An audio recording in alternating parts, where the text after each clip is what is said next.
Hi friends, I'm Jesse from ShrinkRC.com. I've got some new body mounts for an old body. You might be familiar with the Tamiya F350 high lift, which is a pretty old school RC truck hard body that you can buy ready to run and buy it as a kit. And it's a popular body to put on other chassis as well. When you do put it on other chassis, they don't sell the body as a body kit by itself. You actually have to go through and buy the cab, buy the bed, buy the windows, buy the bumpers. So it's a little bit of a pain, but what you get out of it is pretty cool. And I usually like to shop for all of those parts on eBay. That's where I found it's easiest to acquire all the different pieces for it. And maybe one of these days I'll put together the parts list of all the trees that you need to build that truck. But it's the same situation with the Tamiya Tundra. You've got to buy all the different parts separately. So we haven't come out with a new body mount in a bit, but when it comes to the Vanquish VRD, I've recently figured out how I want to sell body mounts for short wheelbase VRDs, and it's actually pretty simple.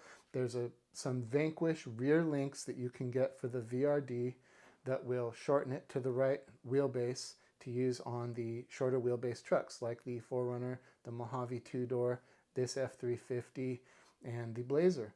So I've got the links listed on our website. When you go to shop for our body mounts, I always give all the explanations of what you need to do the builds. And basically switching the VRD or the VS410 to a short wheelbase is pretty simple now. You just grab the correct upper rear links, the correct lower rear links, and those will work with the stock rod ends, and you're good to go. Sometimes those aren't available. If those aren't available, you can actually do it with axial rear links as well, and you'll need to shorten your rear drive shaft. So this is my new, this isn't a build that I'm actually intending to keep. I'm actually going to be putting this F350 on my TF2 chassis, which is the exact right wheelbase. And I brought that up because there's some things I want to tell you about. And that is that when you put this body on the TF2 now, using our body mounts, you will not have to make any holes at all in the bed. It's going to be a total direct fit to the regular wheelbase TF2. And I can tell you why that is. I used to sell our I used to sell all of our F350 body mounts with a bed mount that required you to make these two holes in the bed to line up the body mount. Well, the bed mount. When I was putting this together, I started looking at it and I figured out that by shifting the hole position and redesigning that bed mount a little bit, I could pick up, there's an existing hole here in this bed right here and another existing hole right here. And so these holes are not needed anymore for the VRD.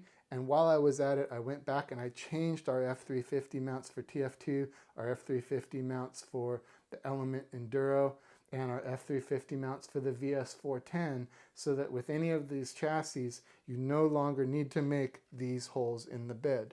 These holes are a different story, and let's talk about those. This is the VRD chassis. Obviously, these are flat rails, and the shock towers are built into the flat rails. That means that unless you cut those shock towers off, you are going to have to put these holes in the bed to make this body fit this chassis. You could cut those off and reposition the shocks slightly, and you're good to go. If you wanted to maybe cut the upper row, there's two rows there. There's like an upper row of holes and a lower row of holes. And it looks to me like if you were to trim off the upper row of holes, you might be able to put the shocks on that lower row and you're good to go. Why did I put the body at this height, you're wondering, to make you have to do that instead of just raising it up higher? Well, this is kind of a comp chassis to me. It's more of a crawler comp oriented chassis than it is a trail chassis, and for that reason, most people who are doing flat rail builds, they're trying to get that body down as low as possible. So I put the body at the position that I feel is the right height for more of a competition and crawling oriented chassis, and that meant having to put these holes here like this. So long-winded way of saying, if you're building a VRD build with this body, you will need to make these holes here or do something different with those shock towers. You will not need to make these holes here. This is from when I had it mounted on another chassis before, and you'll be able to pick up those two holes here. if you're building an Element Enduro or a VS410, what you can do with those is get shorter shock towers that will fit underneath this bed, and you won't have to cut the bed if that's something you don't want to do. And if you're mounting it on a TF2 chassis like this guy, well, TF2s don't have shock towers in the back, so it's not even an issue. And here you can see the new bed mount for the TF2 that I made that uses the stock holes in that body. This is going to be the permanent home of this body when I'm done with this video. I'm actually going to take this body, put it back on here. And no, I'm not going to leave the Chevy rally wheels on here forever, because I know that's blasphemy. I'm actually a Chevy man personally, but I have heard there's people who like Fords, and so we had to make some mounts for the Fords too. Funny enough, blue is my favorite color, and Ford blue I think is a fantastic color, so I'll give that to you, Ford guys. Now, this has no interior in it on the F350, so for no matter which chassis you're mounting it on, without the interior, it's a really, really simple install. All you've got to do, your only concern is what you're going to do about your rear shock towers, what you're going to do about your rear links. In this case, like I said, I've got the links listed on the website. Here you can see the titanium Vanquish links, the correct lower ones and the correct upper ones. If I recall, the lowers are 102 millimeter, the uppers are 94 millimeter. They don't measure their links the same way like Axial does, for example. For some reason, every manufacturer feels compelled to list the lengths of their links in a different way. Axial does it sort of from rod end flat spot to rod end flat spot. Vanquish is doing it from the tip of the threads to the tip of the threads, which doesn't make the most sense to me, but they decided what they wanted to do. Now, let's look at the front of this for a minute. Now, what ShrinkRC is known for is having the wheels line up really well to the wheel wells all the time. And you can see here that why is that wheel well not lining up exactly right in that front wheel well? And I've got a story for that. If you're getting our mounts for the VS410 or the Element or the TF2 RC4WD drive chassis, when you mount the body up, this wheel's going to be right in the center of that wheel well. But again, we're talking about how this is a comp style chassis.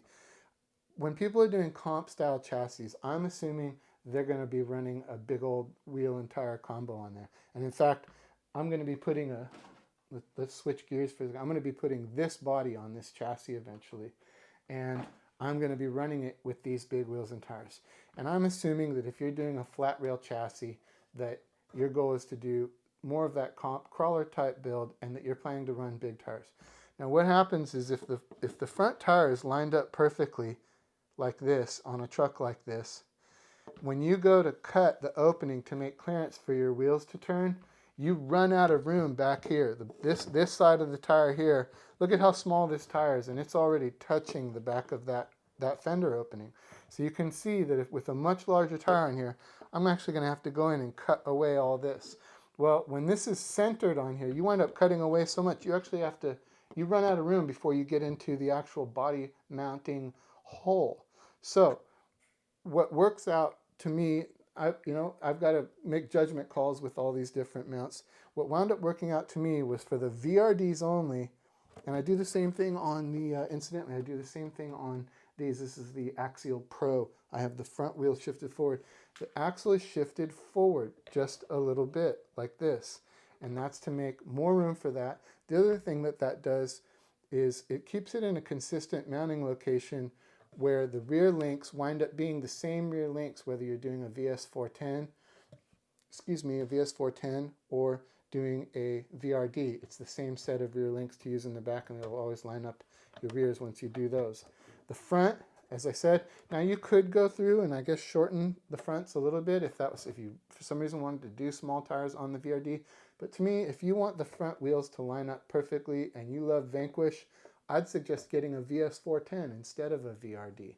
And obviously there's other options too that I mentioned, the TF2 and the Element Enduro. Now, one thing to consider too is this is the straight axle VRD. If you have a portal axle VRD, it's going to shift these wheels another 5 millimeters forward. They're going to be way forward. That'll give you a lot of room for a great big tire. That story is true for the VS410s as well. If you have straight axles on the VS410 chassis, here's a VS410, the front axle is going to line up just right to the front wheel. If you have the portal axles, well, the portals have a bunch of caster built into them, and that caster, it pushes the mounting point of the wheel down and forward. So the portal axle of the VS410 is going to sit forward a little bit like what you see here, and the straight axle version is going to be centered. When it comes to VRDs, they're both forward of center. It's just how much forward. So this is the straight axle version here. I would recommend for this body going with the narrowest offset wheel you can get. Now these are a pretty wide offset. These are some methods from Incision, and they've got a pretty wide offset on them. That can be changed, but if you're going to be running a wheel that has optional offsets, get the narrowest offset that you can in there. The other thing that narrowing your offset does, I'm digressing a little bit, is when you have a real wide offset, what happens is your wheel is swinging around like this when you steer. They call that a scrub radius. When you have a real narrow offset, your wheel turns like this, and that changes how much cutting you need to do to the body to get everything to fit. You can see if your wheel's just turning like this, it's not taking up as much real estate when you steer. With a big wide offset, that wheel starts to, I'm exaggerating, but that wheel starts to swing out like this, and you need to cut more to make room for it. But this is an actual Ford blue color. I painted this body a while back, and I've had it on a few different chassis. And right now I'm really liking the way it looks on that TF2 chassis. And I was going to put it on this VRD and with some big wheels and tires, and it's such a pretty body. I just didn't have the heart to cut it up.